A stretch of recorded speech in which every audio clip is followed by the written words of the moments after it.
आप देख रहे हैं अल्फा डिफेंस हिंदी में आपका स्वागत है।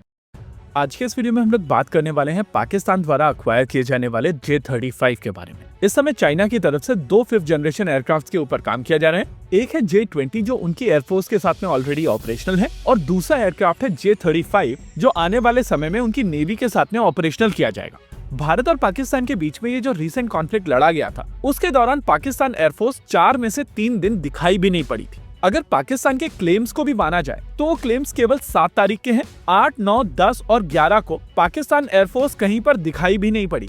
सिचुएशन इससे भी समझ में आती है कि भारतीय वायुसेना पाकिस्तान के अंदर जाकर भोलारी से लेकर जकोबाबाद तक और सरगोदा से लेकर नूर खान तक क्रेटर बनाकर आ जाती है, लेकिन इसके रेस्पॉन्स में पाकिस्तान की तरफ से केवल फोटोशॉप की गई फोटोग्राफ्स ही शेयर की जाती हैं, और उससे साफ समझ में आता है कि Pakistan air force through out the conflict कहीं पर भी नहीं थी।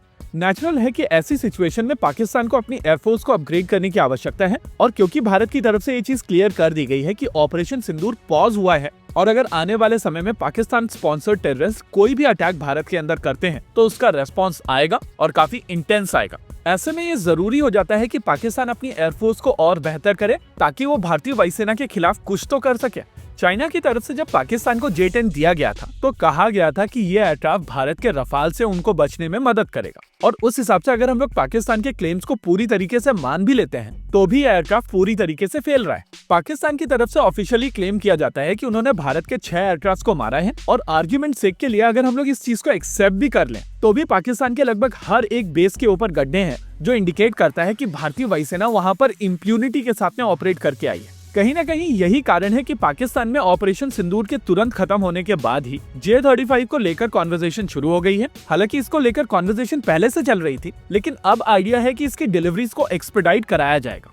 Over the period of time Chinese technology better हुई है, और अगर J-35 की भी बात की जाए तो पहले प्रोटोटाइप की तुलना में आज का एयरक्राफ्ट काफी बेहतर समझ में आता है, लेकिन अभी भी ये प्रोडक्शन से काफी दूर है। अगर चाइनीज एक्सपर्ट्स की भी मानी जाए तो उनका मानना है कि साल 2028 में जाकर ये प्रोडक्शन में जाएगा, और फिर वहां से इन एयरक्राफ्ट की डिलीवरी पाकिस्तान को शुरू हो सकती है। हालांकि यहाँ पर यह भी समझना पड़ेगा कि इस एयरक्राफ्ट को सीधे सीधे पाकिस्तान को डिलीवर नहीं किया जाएगा। इसके नेवल वेरिएंट को फुजियान के लिए बनाया जाएगा, और PLA नेवी के ऑर्डर्स को एग्जीक्यूट करने के बाद में पाकिस्तान नेवी के ऑर्डर्स एग्जीक्यूट किए जा सकते हैं। यानी कि थ्योरेटिकली पाकिस्तान एयरफोर्स में ये एयरक्राफ्ट साल 2030 के आसपास पूरी तरीके से ऑपरेशनल होगा। अब अगर पाकिस्तान की तरफ से कोई नया वेपन सिस्टम अपने बेड़े में शामिल किया जाता है तो नेचुरली भारत के खिलाफ होता है, और इसी वजह से भारत में ये डिबेट शुरू हो गया है कि इस एयरक्राफ्ट के खिलाफ भारत के क्या ऑप्शंस होंगे।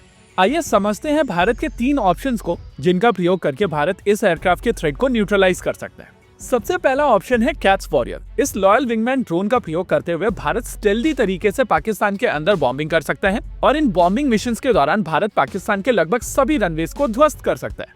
ऑपरेशन सिंदूर के दौरान भारतीय वायुसेना की तरफ से इसी स्ट्रेटेजी का प्रयोग किया गया था, और पाकिस्तान के लगभग हर एक मेजर एयरबेस के रनवेज को भारत ने ध्वस्त कर दिया था। कहा जा सकता है कि ना रहेंगे रनवे और ना उड़ेंगे पाकिस्तान एयरफोर्स के पायलट्स। दूसरा ऑप्शन है प्रोजेक्ट कुशा। इस कॉन्फ्लिक्ट के दौरान हम लोगों ने देखा है कि surface to air missile systems का रोल काफी सिग्निफिकेंट होता है, और जब बात आती है long range surface to air missile systems की तो इनके खिलाफ फाइटर जेट्स काफी ज्यादा वल्नरेबल हो जाते हैं। प्रोजेक्ट कुशा के लिए भारत ज्ञान बेस्ड एईसा रेडार बना रहा है, और इसके multi functional radars practically stealthy targets को काफी दूरी से देख पाएंगे।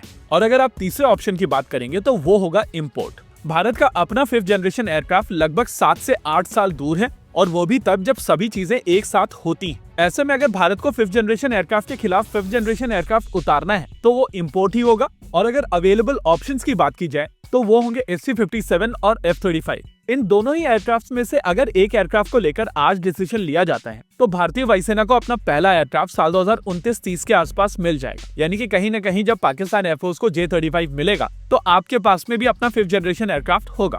पर्सनली मैं पहले 2 ऑप्शंस के साथ में जाना चाहूंगा, लेकिन ये चीज भी हम सभी जानते हैं कि चीजें काफी तेजी से बदलती हैं, और ऑपरेशन सिंदूर के दौरान हम लोगों ने देखा था कि ओवर द नाइट चीजें वॉर में तब्दील होने वाली थी, और उस हिसाब से अगर कुछ नंबर में इन एयरक्राफ्ट को बाहर से इंपोर्ट करना पड़े तो भी ये कोई बहुत बुरी खबर नहीं है। इसी के साथ आज के इस वीडियो में रखते हैं केवल इतना ही। वीडियो को अंत तक देखने के लिए धन्यवाद। देखते रहिए अल्फा डिफेंस। जय हिंद।